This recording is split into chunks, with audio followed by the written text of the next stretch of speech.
Praise the lord. దేవునికి మహిమ ఘనత ప్రభావములు కలుగును గాక. ప్రేమైనటువంటి జీవము కలిగిన దేవుని కుటుంబమా, దైవ సమాజమా, ఈరోజు శుక్రవారము. దేవుడు మనల్ని ప్రేమించి మరొక శుక్రవార దినాన్ని ఇచ్చారు. ఈరోజు ఉదయము ఉపవాస ప్రార్థన, సాయంత్రము ప్రార్థన, సాయంత్రము లైవ్ ప్రోగ్రాం కూడా ఉంటుంది. కాబట్టి ఉదయము ప్రార్థనకు రాలేని వారు, దూర ప్రాంతంలో ఉన్నవారు లైవ్లోకి వచ్చి వాక్యం విని ప్రార్థన చేయడానికి చక్కటి అవకాశము పరిశుద్ధాత్మ దేవుడు మనకు కల్పించాడు. ఈ విషయాన్ని గమనించండి. రండి ప్రియ దైవజనమా, దేవుడు మన కొరకు సిద్ధపరిచినటువంటి వాక్యము, నిన్న చదువుకున్న వాక్యంలోనే ఆ వాక్యము చదువుకొని మరికొన్ని విషయాలు దైవ ధ్యానం చేద్దాం. మత్తయి సువార్త 1వ అధ్యాయము 18వ వచనము. యేసుక్రీస్తు జనన విధం ఎట్లనగా, ఆయన తల్లి అయిన మరియ యోసేపునకు ప్రదానము చేయబడిన తరువాత వరేకము కాకమునుపు ఆమె పరిశుద్ధాత్మ వలన గర్భవతిగా ఉండెను. ప్రార్థన. పరిశుద్ధుడు, ప్రేమ కలిగిన తండ్రి, చదవబడిన వాక్యంలో నుండి సారాంశం మాకు తెలియచేసి ఇరిచి వడ్డించి భుజించుటకు కావలసిన ఆత్మీయ ఆహారం మాకు దయచేసి మాయం పొందమని, యేసయ్యా మీ జనన విధము ఏ విధంగా జరిగింది, ఎందుకు జరిగింది అనే విషయాలు ధ్యానం చేస్తుండగా స్పష్టంగా నాకు మాకు మీరు బయలుపరిచి తెలియచేసి మీ నామానికి మాత్రం మహిమ తెచ్చుకోమని యేసునామములో అడుగుతున్నాను తండ్రి. ఆమేన్. హల్లెలూయా. దేవునికి స్తోత్రం. క్రీస్తునందు నాకు అత్యంత ప్రేమైనటువంటి జీవము కలిగిన దేవుని కుటుంబమా, దైవ సమాజమా, యేసుక్రీస్తు ప్రభువారు భూమి మీనికి నరవతారం ఎత్తడానికి ఆయన జన్మించాడు. ఆ జన్మించినటువంటి ఆ జనన విధానాన్ని, లేదంటే ఆయన జన్మదిన వేడుకలను ఈరోజు భూమి మీద ఉన్నటువంటి ఇంచుమించు 210 దేశాలు అని కొందరు అంటారు, 220 దేశాలని కొందరు అంటారు, 250 దేశాలని కూడా కొందరు అంటున్నారు. ఈ స్పష్టమైన లెక్క మరి పూర్తిగా ఇంతని నేను చెప్పలేను, కానీ మనము ఆ తక్కువ లెక్కలో నుంచే పైకి వెళ్దాం. 210 దేశాలకు పైబడి యేసుక్రీస్తు జనన దినము చేసుకుంటారు. యేసుక్రీస్తు పుట్టినరోజు పండుగను చేసుకుంటారు. అది ఎప్పటి నుంచి అంటే నవంబర్ 25 నుండి డిసెంబర్ మాసం అంతా ఆయన జనన విధానాన్ని, ఆయన పుట్టినరోజు పండుగను జరిపిస్తూ ఉంటారు. ఆ క్రమంలోనే యేసుక్రీస్తు యొక్క జనన విధము ఎట్లనగా, జనన విధం ఎట్లనగా అనే మాటను మనం చదువుకొని నిన్న కొన్ని విషయాలను ధ్యానం చేశాము. ఏమిటి ఆ విషయాలంటే, ఆమెకు ప్రదానము చేయబడింది. ఆ ప్రదానము చేయబడిన తర్వాత మరి ముహూర్తాలు పెట్టుకున్నారు.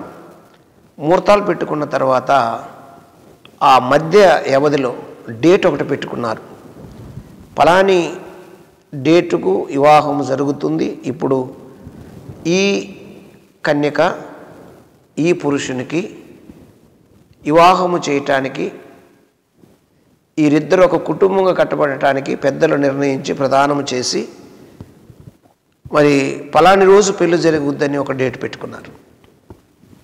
ఆ డేట్ పెట్టుకున్నటువంటి ఆ సమయంలో వారు పెట్టుకున్నటువంటి ఆ రోజుల మధ్యలో దేవుడు ఆ కుటుంబము కట్టబోతున్న కుటుంబంగా కట్టబోతున్న ఆ వ్యక్తులిద్దరిని దేవుడు పరిశీలించి పరీక్షించి భూలోకానికి రక్షణ తేవటానికి వారిని ఎన్నుకొని కన్య మరియ గర్భములో ప్రవేశించాడు అని నిన్న కొన్ని విషయాలు ధ్యానం చేశాము. ఇదే చదువుకున్న వాక్యంలో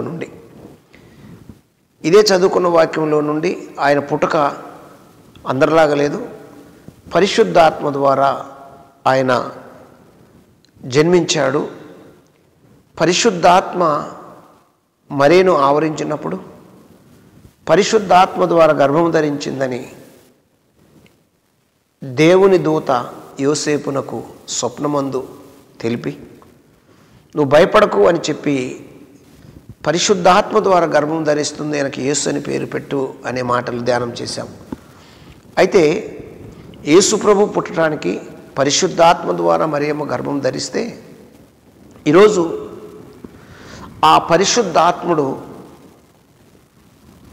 తన పిల్లలైన వారి మీనికి దిగి వచ్చి తన పిల్లలందరూ పరిశుద్ధాత్మను పొందాలి అని ఆయన జనన దినములో ఒక భాగము మనకు కనిపిస్తుంది.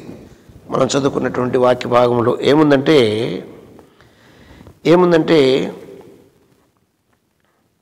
వారేకము కాకమునుపు ఆమె పరిశుద్ధాత్మ వలన గర్భవతిగా ఉండెను. వారేకము కాకమునుపు ఆమె పరిశుద్ధాత్మ వలన గర్భవతిగా ఉండెను. ఈ పరిశుద్ధాత్మ వలన గర్భవతిగా ఉన్నటువంటి మరియా యేసుక్రీస్తును భూమి మీదకి రక్షకుడిగా అందించింది. ఈ రక్షకుడు వచ్చి ఈ పరిశుద్ధాత్మను గురించి మనకేం చేస్తున్నాడు అంటే పరిచయము చేస్తూ వస్తున్నాడు. ఈ రక్షకుడు మీరు ఖచ్చితంగా ఈ ఆదరణకర్తను మీరు ఆస్వాదించాలి, ఈ ఆదరణకర్తను మీరు విడిచిపెట్టొద్దు అంటూ మరి లేఖనము ద్వారా మనకు తెలియజేయబడుతున్నటువంటి మాట. అదే మత్తయి సువార్తలో మనం చూసినట్లయితే 3:11 3వ అధ్యాయం 11వ వచనంలో ఏమని రాయబడిందంటే, మారు మనసు నిమిత్తము నేను నీళ్లలో మీకు బాప్తిసం ఇచ్చుచున్నాను, అయితే నా వెనుక వచ్చుచున్నవాడు నాకంటే శక్తిమంతుడు, ఆయన చెప్పులు మోయుటకైనను నేను పాత్రుడును కాను, ఆయన పరిశుద్ధాత్మలోను అగ్నిలోను మీకు బాప్తిసం ఇచ్చును. ఇప్పుడు ఆయన జన్మించేటప్పుడు పరిశుద్ధుడిగా జన్మించాడు కాబట్టి మానవ యొక్క జన్మము కూడా, మానవుడు తిరిగి జన్మించేటప్పుడు కూడా, మానవుడు పునర్జన్మ స్నానం చేసేటప్పుడు కూడా, మానవుడు నీటి బాప్తిసం తీసుకునేటప్పుడు కూడా కావాల్సింది ఏమిటి అంటే ఆయన జన్మించేటప్పుడే ఆ క్రియ జరిగిపోయింది. అదే క్రియ మానవ జాతిలో జరగాలి అని లేఖనము సాక్ష్యమిస్తుంది. ఏమని సాక్ష్యమిస్తుంది లేఖనము అంటే, ఏమని సాక్ష్యమిస్తుందంటే ఆయన ఏం చెబుతాడు, నాకంటే శక్తిమంతుడు, ఆయన చెప్పులు మోయుటకైనను నేను పాత్రుడును కాను, ఆయన పరిశుద్ధాత్మలోను అగ్నిలోను మీకు బాప్తిసం ఇచ్చును అని రాయబడింది. పరిశుద్ధాత్మ ద్వారా పునర్జన్మ స్నానం చేసేటప్పుడు పరిశుద్ధాత్మను పొందాలి.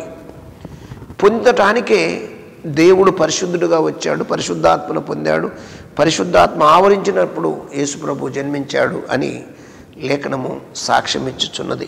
దైవజనాంగమా, మరొక మాటను అక్కడే చూస్తే, మరొక మాట 16వ వచనంలో కూడా ఒక మాట మనకు కనబడుతూ ఉంటుంది. 16వ వచనంలో యేసు బాప్తిసం పొందిన వెంటనే నీళ్ళలో నుండి ఒడ్డుకు వచ్చెను, ఇదిగో ఆకాశము తెరవబడెను, దేవుని ఆత్మ పావురం వలె దిగి తన మీదికి వచ్చుట చూసెను.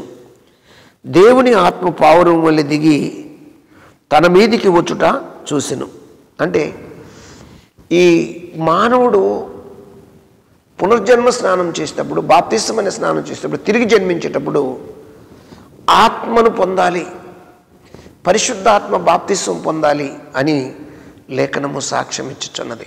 అంటే ఆయన జననములో ఉన్న సారాంశం ఏమిటి తెలుసా? ఆయన జనన విధం ఎట్లనగా అంటే, ఎందుకనగా అంటే మానవుడు కూడా తిరిగి జన్మించటానికి యేసు జననము ఒక కారణమైనది. మానవుడు తిరిగి జన్మించటానికి యేసు జన్మించటము, పరిశుద్ధాత్మ ద్వారా జన్మించటము ఒక కారణమైంది. నీవు తిరిగి జన్మించేటప్పుడు పరిశుద్ధాత్మలో బాప్తిసం పొందాలి, ఆత్మను పొందాలి అని లేఖనము స్పష్టంగా మనకు సాక్ష్యం ఇచ్చుచున్నది. దైవ జనాంగమ, ఈ విషయాన్ని మనము చాలా జాగ్రత్తగా గమనించాలి. అదే లూకాసు వార్తకు మళ్ళీ మనం వెళ్ళినప్పుడు ఆ మొదటి అధ్యాయము 15వ వచనంలో ఒక మాట మనకు కనబడుతుంటుంది. లూకాసు వార్త మొదటి అధ్యాయము 15వ వచనంలో ఏమని ఉందో చూస్తే 14-16 కలిసి ఉంది. అతడు ప్రభు దృష్టికి గొప్పవాడై ద్రాక్షారసమైనను మద్యమైనను త్రాగక తన తల్లి గర్భమున పుట్టినది మొదలుకొని పరిశుద్ధాత్మతో నిండుకొనిన వాడై ఇశ్రాయేలులో అనేకులను ప్రభు అయిన వారి దేవుని వైపునకు త్రిప్పును. అంటే యోహాను విషయంలో కూడా పరిశుద్ధాత్మతో నిండుకోవాలి, పరిశుద్ధాత్మతో నిండుకొనిన వాడై అయితేనే ఇశ్రాయేలును అనేకులను ప్రభు తట్టు తిప్పుతారు అని. అంటే ఈ నూతనముగా జన్మించే వ్యక్తికి, బాప్తిసం తీసుకున్నటువంటి వ్యక్తికి యేసు జన్మించినటువంటి ఆ జననములో కారణం ఉంది. అందుకే ఏమండి, యేసు జనన విధం ఎట్లనగా అనే మాటను లేఖనాల్లో పొందుపరచబడి ఉందనే విషయాన్ని మనము జాగ్రత్తగా గమనించాలి, లేఖనాలను పరిశోధించాలి. ఇప్పుడు 35వ వచనం నేను చెప్పుకున్నాం, ఇప్పుడు కూడా చెప్పుకుంటే 35వ వచనంలో ఏముందంటే, దూత పరిశుద్ధాత్మ నీ మీదికి వచ్చును, సర్వోన్నతుని శక్తి నిన్ను కమ్ముకొనును గనక పుట్టబోవు శిశువు పరిశుద్ధుడై దేవుని కుమారుడు అనబడును. అంటే నేను పరిశుద్ధుని గనుక మీరు పరిశుద్ధులై ఉండండి అనే మాట చెప్పటానికి దేవుడు పరిశుద్ధాత్మ ద్వారా పుట్టాడు. మన యొక్క బాప్తిస్మ ద్వారా మనం రెండోసారి జన్మించినప్పుడు పరిశుద్ధాత్మ క్రమములో పరిశుద్ధాత్మను నింపుకొని పరిశుద్ధాత్మను ధరించుకొని పుట్టాలి అని లేఖనము మనకు నేర్పిస్తున్నటువంటి సర్వ సత్యము. దేవుని ప్రజలారా, దేవుని బిడలారా, 4:1 చూస్తే అదే లూకాసు వార్తలో యేసు పరిశుద్ధాత్మ పూర్ణుడై యోర్దాను నుండి తిరిగి వచ్చి 40 దినములు ఆత్మచేత అరణ్యములో నడిపింపబడి ఏంటంట, ఆత్మపూర్ణుడై, పరిశుద్ధాత్మ పూర్ణుడై. ఏ పూర్ణుడు? పరిశుద్ధాత్మ. కాబట్టి ఈ యేసుక్రీస్తు బిడ్డలైన వారికి బాప్తిస్ము తీసుకునే క్రమంలోకి వచ్చేవారికి పరిశుద్ధాత్మ పూర్ణత కావాలి, పరిపూర్ణత కావాలి, సంపూర్ణత కావాలి అని లేఖనము స్పష్టంగా మనకు నేర్పిస్తున్నటువంటి పాఠము దైవ జనాంగమ. ఇకపోతే 11-13లోనే ఒక మాటను మనము చూడొచ్చు. 11-13లో ఏముంది అంటే, అదే లూకాసు శుభవార్త 11వ అధ్యాయము 13వ వచనంలో ఇలాగూ రాయబడి ఉన్నది. లూకాసు వార్త 11-13లో ఏముందంటే, పరలోకమందున్న మీ తండ్రి తన్ను అడుగు వారికి పరిశుద్ధాత్మను ఎంతో నిశ్చయముగా అనుగ్రహించును. అంటే పరిశుద్ధాత్మ కావాలి అంటే ప్రార్థన చేయాలి. పరలోకమందు తండ్రిని అడిగితే ఆయన సమృద్ధిగా పరిశుద్ధాత్మను మనకు దయచేస్తాడు అని లేఖనము సాక్ష్యం ఇచ్చుచున్నది. యోహాను శుభవార్తకి వెళ్ళినప్పుడు యోహాను శుభవార్త అక్కడ మనకిస్తున్న సాక్ష్యము మొదటి అధ్యాయంలో ఒక మాట పరిశుద్ధాత్మ దేవుడు లేఖనాల ద్వారా రాయించి మనకు ఉంచినటువంటి మాటను చూద్దాము దైవ జనాంగమ. యోహాను సువార్త మొదటి అధ్యాయము 33వ వచనంలో రాయబడిన మాట, నేను ఆయనను ఎరుగునైతిని గాని నీళ్ళలో బాప్తిసమిచ్చుటకు నన్ను పంపినవాడు నీ ఎవని మీద నన్ను పంపినవాడు నీ ఎవని మీద ఆత్మ దిగివచ్చుట చూతువు ఆయనే పరిశుద్ధాత్మలో బాప్తిసమిచ్చువాడని నాతో చెప్పెను.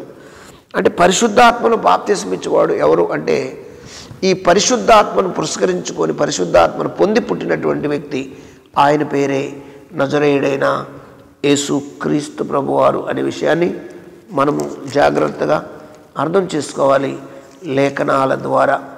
4:7-39 కూడా చూస్తే యోహాను శుభవార్త 7వ అధ్యాయము 39వ వచనంలో కూడా మనకు ఒక మాట కనబడుతుంది. దైవ జనాంగమ 39లో ఇలాగూ రాయబడి ఉంది. ఏంటంటే జనులు పారునని 4:39 తన యందు విశ్వాసముంచువారు పొందబోవు ఆత్మను గురించి ఆయన ఈ మాట చెప్పెను. యేసు ఇకను మహిమపరచబడలేదు గనుక ఆత్మ ఇకను అనుగ్రహింపబడలేదు. అంటే ఎవరైతే ఆత్మను పొందబోతున్నారో వాళ్ళకు స్పష్టమైనటువంటి విషయం చెబుతున్నాడు. తన యందు విశ్వాసముంచు వారు పొందబోవు ఆత్మను గూర్చి ఆయన ఈ మాట చెప్పెను. అంటే దేవుని ఆత్మ వారి మీదకి వస్తుంది కాబట్టి వాళ్ళకి విషయాలు యేసుప్రభు పుట్టి యేసుప్రభు నేర్పించాడు. అంటే యేసు జననములో పరిశుద్ధాత్ముడు కార్యం చేశాడు. మానవుని యొక్క ఆత్మీయ జననము తిరిగి జన్మించటంలో పరిశుద్ధాత్మని కార్యము పుష్కలంగా జరుగుతున్నది అనే విషయాన్ని మనము ఎట్టి పరిస్థితుల్లో మరిచిపోకూడదు దైవ జనాంగమ. ఇకపోతే 14-16లో కూడా చూడొచ్చు. మనం 14వ అధ్యాయము 16-17 వచనాలు యోహాను సువార్తలో మనం చూస్తే అక్కడ కొన్ని విషయాలు మనకు కనబడుతుంటాయి. ఈ 14వ అధ్యాయంలో ఏమని రాయబడింది అంటే 16వ వచనంలో 17వ వచనం, నేను తండ్రిని వేడుకుందును మీ యొద్ద ఎల్లప్పుడూ నుండుటకై ఆయన ఏరొక ఆదరణకర్తను అనగా సత్యస్వరూపియగు ఆత్మను మీకు అనుగ్రహించును. పరిశుద్ధాత్మ దేవుడు అనుగ్రహిస్తాడు. నేను వేడుకుంటాను, నేను పొందిన ఆత్మను, నా పుట్టుకకు కారకుడైనటువంటి ఆత్మ పరిశుద్ధాత్మ మీ పుట్టుకకు కూడా మీరు తిరిగి జన్మించడానికి కారకుడు అవుతారు మీరు. నేను వేడుకుందును అని యేసుప్రభు చెబుతున్నాడు. ఏమని చెబుతున్నాడంటే, నేను తండ్రిని వేడుకుందును మీ యొద్ద ఎల్లప్పుడూ నుండుటకై ఆయన వేరొక ఆదరణకర్తను అనగా సత్యస్వరూపియగు ఆత్మ మీకు అనుగ్రహించును. సత్యస్వరూపి అయిన ఆత్మను మీకు అనుగ్రహించును. లోకము ఆయనను చూడదు, ఆయనను ఎరుగుదు గనుక ఆయనను పొందనేరదు. మీరు ఆయనను ఎరుగుదురు, ఆయన మీతో కూడా నివసించును, మీలో ఉండును. ఎవరంటే పరిశుద్ధాత్మదేవుడు మనలో ఉండటానికి ఆయనను పొందాలి అని యేసుప్రభు చెప్పాడు. ఎందుకు అంటే ఆయన తనలో భాగం కాబట్టి, ఆయన ఒక వ్యక్తి, సత్యస్వరూపి ఆత్మ, ఆయన ఆదరణకర్త, ఆదరించే దేవుడు, నిత్యం మిమ్మల్ని ఆదరించాలి అని లేఖనం ద్వారా మనకు స్పష్టంగా తెలియజేయబడుతున్నటువంటి మాటలు దైవ జనాంగమ. ఆ తర్వాత 26వ వచనంలో కూడా చూస్తే ఒక మాట కనపడుతుంది. తండ్రి యొద్ద నుండి మీ యొద్దకు నేను పంపబోవు ఆదరణకర్త అనగా తండ్రి యొద్ద నుండి బయలుదేరు సత్యస్వరూపి అయిన ఆత్మ వచ్చినప్పుడు ఆయన నన్ను గూర్చి సాక్ష్యం ఇచ్చును. నా గురించి స్పష్టంగా తెలియజేయటానికి ఆదరణకర్త సత్యస్వరూపి పరిశుద్ధాత్ముడు కావాలి, మీకు ఉండాలి. అందుకే యేసుక్రీస్తు జననములో ఆత్మ ద్వారా పుట్టాడని రాయబడటానికి కారణము ఆయన జనన విధములో ఒక కారణము అని లేఖనము మనకు సాక్ష్యం ఇచ్చుచున్నది. దైవ జనాంగమ, దేవుని పిల్లలారా, ఇకపోతే 16వ అధ్యాయంలో కూడా చూడొచ్చు మనం. 16వ అధ్యాయము 7వ వచనంలో ఇలాగ రాయబడి ఉంది. 16 అదే యోహాను సువార్త. అయితే నేను మీతో సత్యమే చెప్పుచున్నాను, నేను ఎల్లుట వలన మీకు ప్రయోజనము, నేను ఎల్లని ఎడల ఆదరణకర్త మీ యొద్దకు రాడు, నేను వెళ్ళిన ఎడల ఆయనను మీ యొద్దకు పంపుదును. ఎవరు ఆయన అంటే ఆయనే పరిశుద్ధాత్మ దేవుడు. దైవ జనాంగమ, ఆ పరిశుద్ధాత్మ దేవుడు మన దగ్గరకు వచ్చి మనలను ఆదరించటానికి ఆయన సిద్ధంగా ఉన్నాడు. ఆయన వచ్చి పాపమును గూర్చియు నీతిని గూర్చియు తీర్పును గూర్చియు లోకమును ఒప్పుకొనజేయును. ఆయన లోకాన్ని ఒప్పిస్తున్నాడు. ఎవరు అంటే ఆయనే పరిశుద్ధాత్మదేవుడు. కాబట్టి ఆ పరిశుద్ధాత్మను అందరూ పొందటము ఎంతో ఎంతో అవసరమని లేఖనము ద్వారా మనము నేర్చుకుంటున్నటువంటి సత్యము. ఇకపోతే మరొక మాట 20వ అధ్యాయం, అదే యోహాను సువార్తలో 20వ అధ్యాయం 22వ వచనము చూస్తే అక్కడ ఇలాగ రాయబడింది, ఆయన ఈ మాట చెప్పి వారి మీద ఊది పరిశుద్ధాత్మను పొందుడి. మీరు ఎవరి పాపములు క్షమింతురో అవి వారికి క్షమింపబడును. ఎవరి పాపములు మీరు నిలిచియుండ నిత్తురో అవి నిలిచియుండునని వారితో చెప్పెను. పరిశుద్ధాత్మ వారి మీద ఊదాడు. ఎవరు అంటే యేసుక్రీస్తు ప్రభు. కాబట్టి ఆయన జనన విధానంలో పరిశుద్ధాత్ముడు చేసిన కార్యము మానవ జాతికి ఎంతో అవసరమని, పరిశుద్ధాత్ముడు మనుషులను మార్చుటకు దిగి వస్తాడు అని యేసుక్రీస్తు ప్రభు జననంలో పరిశుద్ధాత్మ ఆవరించి, మరియమ్మను ఆవరించి సర్వోన్నతుని శక్తిని కమ్ముకొని పరిశుద్ధాత్మ ద్వారా పుట్టాడు యేసు ప్రభు. మనము కూడా భౌతికమైనటువంటి జన్మ తల్లి గర్భంలో జన్మించాము, కానీ ఆత్మ సంబంధమైన జన్మ, తిరిగి జన్మించే జన్మ నికోదయం అడిగినప్పుడు నీటి మూలంగా ఆత్మ మూలంగా మీరు జన్మిస్తే కానీ పరలోక రాజ్యానికి వారసులు కారు, లేదంటే పరలోక రాజ్యాన్ని చూడరు అనే మాటను స్వతంత్రించుకోవాలంటే పరిశుద్ధాత్మ అగ్ని బాప్తిసం పొందవలసిందే అని లేఖనము సాక్ష్యం ఇచ్చుచున్నది. అలాగే అపోస్తుల కార్యాల్లో కూడా మనకు కనబడుతున్నటువంటి మాట, అపోస్తుల కార్యాల గ్రంథము 1వ అధ్యాయము 5వ వచనంలో ఇలాగూ రాయబడింది, యోహాను నీళ్లతో బాప్తిసం ఇచ్చును గాని కొద్ది దినములుగా మీరు పరిశుద్ధాత్మలో బాప్తిసము పొందెదరనెను. పరిశుద్ధాత్మలో బాప్తిసం పొందాలి అంటే నీటి బాప్తిసం కొరకు, మనం తిరిగి జన్మించడం కొరకు ఎలాగైతే నీటి బాప్తిసం పొందుతున్నామో అగ్ని బాప్తిసం, పరిశుద్ధాత్మ బాప్తిసం పొందినప్పుడు మనము పరిశుద్ధులం అయిపోతాము. అందుకే యేసుక్రీస్తు జననములో ఆ కార్యక్రమం ప్రాముఖ్యమైనది. యేసుక్రీస్తు జననం మీద ఎట్లనగా, ఏ విధంగా అనగా, ఎందుకనగా అనే మాటల్లో ధ్యానం చేస్తూ వస్తున్నాము. ఇదిగో మానవ జాతికి కావలసినటువంటి నీతి, సత్యము, పరిశుద్ధత కావాలంటే ఆత్మదేవుడు మనలో ఉండాలి అని లేఖనము స్పష్టంగా మనకు తెలియజేయబడుతున్నటువంటి మాట దైవజనాంగమ.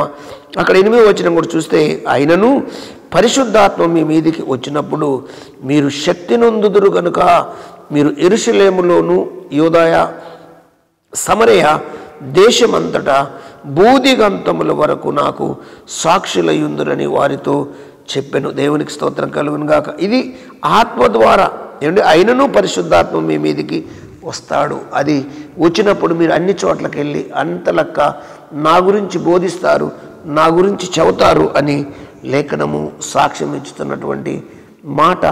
ప్రియా దైవ జనమ, 2వ అధ్యాయంలో కూడా మనకు తెలుసు ఏంటంటే, అందరూ పరిశుద్ధాత్మతో నిండిన వారై ఆ ఆత్మ వారికి వాక్శక్తిని అనుగ్రహించిన కొలది అన్య భాషలతో మాట్లాడసాగిరి. ఇది పరిశుద్ధాత్మ కార్యము, దేవుడు చేయబోతున్నటువంటి కార్యము.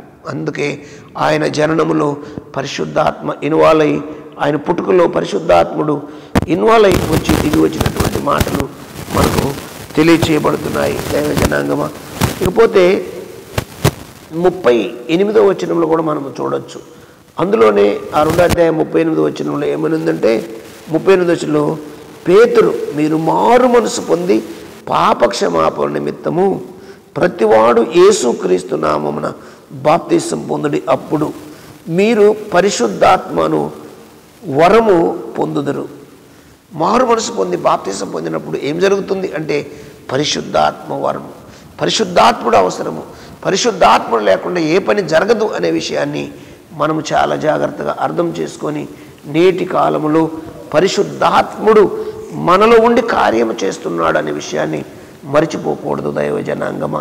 ఇకపోతే కొరింథీ పత్రిక 1వ పత్రిక, కొరింథీ రాసిన అపోస్తలుడైన పౌలు కొరింథీలకు రాస్తూ కొరింథీ 1వ పత్రికలో ఒక మాటను మనకు అపోస్తలు అక్కడ కనబడుతున్నటువంటి మాట. 1వ పత్రిక 12వ అధ్యాయం 13వ వచనం చూసినట్లయితే అక్కడ ఒక మాట మనకు కనబడుతుంది. 12, 13 1వ పత్రిక ఏమనుందంటే, ఆయన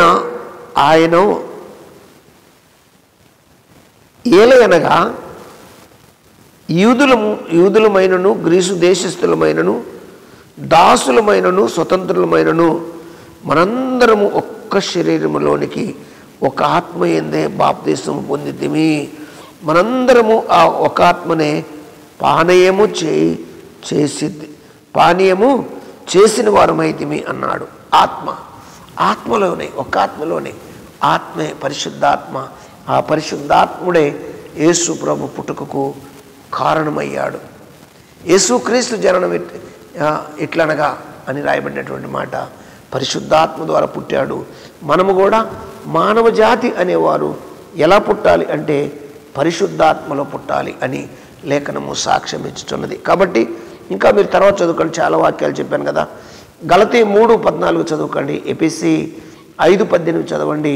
అలాగే ఆదికాండం మొదటి అధ్యాయం 2వ వచనంలో కూడా ఆత్మ జలముల మీద అల్లాడుచున్నది. అంటే ఆత్మదేవుడు అంత అవసరమై ఉన్నాడు అని మాటను గురించి మనకి ఎన్ని వచ్చాయి. యేసుప్రభు పుట్టడానికి ఆత్మదేవుడే కలుగు చేసుకున్నాడు. ఈరోజు మానవుడు బాప్తిసం ద్వారా జన్మించటానికి, రెండో జన్మ కలగటానికి, మరి తల్లి గర్భంలో పుట్టినటువంటి జననము కాకుండా మరి ఆత్మీయంగా జన్మించడానికి, నీటి మూలంగా ఆత్మలో జన్మించడానికి పరిశుద్ధాత్మదేవుడు ఎంతో అవసరమై ఉంది. అందుకే ఇక్కడ మనం చదువుకున్నటువంటి లేఖనాల్లో వారు ఏకము కాకమునుపు ఆమె పరిశుద్ధాత్మ వలన గర్భవతిగా ఉండెను. చూసావా, మరియమ్మ యోసేపులు ఏకము కాకమునుపు మరియమ్మ పరిశుద్ధాత్మ వలన గర్భము ధరించింది. ఈరోజు పరిశుద్ధాత్మను మనం ధరించుకోవాలి, పరిశుద్ధాత్మతో నింపబడాలి. పరిశుద్ధాత్మ బాప్తిసం పొందినప్పుడు మనము కూడా క్రీస్తు పిల్లలమవుతాము అనేది లేఖనం యొక్క సారాంశము. అందుకే యేసుక్రీస్తు జనన విధం ఎట్లనగా ఏమనుందంటే యేసుక్రీస్తు జనన విధం ఎట్లనగా ఆయన తల్లి అయిన మరియు యోసేపునకు ప్రదానము చేయబడిన తరువాత వరేకము కాకమునుపు పరిశుద్ధాత్మ వలన గర్భవతిగా ఉండెను. ఇది మన లేఖన సారాంశము. కాబట్టి ఈ విషయాన్ని గమనించి ప్రతి ఒక్కరూ పరిశుద్ధాత్మలో జన్మించటానికి ఇష్టపడండి, ఆశపడండి. సత్యస్వరూపి మీ దగ్గరకు వస్తాడు, ఆదరణకర్త మీ దగ్గరకు వస్తాడు, దినదినము క్షణక్షణం ఆదరిస్తాడు. దేవుడి మిమ్మల్ని దీవించిన కాక ప్రార్థన. పరిశుద్ధుడు ప్రేమ కలిగిన తండ్రి, మీరు మాట్లాడిన మాటలు బట్టి వందనాలు. అందరినీ దీవించండి, ఆత్మతో నింపండి, అగ్ని బాప్తిసం ఇవ్వండి ప్రభువా. ఆదరణకర్త సత్యస్వరూపి నీ పిల్లల్లో నివాసం చేయమని ప్రార్థిస్తూ, యేసయ్య జనన విధానికి కారణమైన పరిశుద్ధాత్మ దేవుడా, మా ఆత్మీయ అయ్యా జనన విధానికి నీటి మూలంగా ఆత్మ మూలంగా పుట్టే జనన విధానానికి మీ ఆత్మే కారణము. ఆదరణకర్త మీరే కారకులు కమ్మని ప్రార్థిస్తూ మహిమ పొందమని అయ్యా. దిన రక్షణ పిల్లలకు దయచేయమని మన పాసనం చేర్చుకోమని యేసునామములో స్తుతించి ప్రార్థిస్తున్నాను తండ్రి. ఆమెన్. God bless you. దేవుడి మిమ్మల్ని దీవించి ఆశీర్వదించును గాక. ఆమెన్.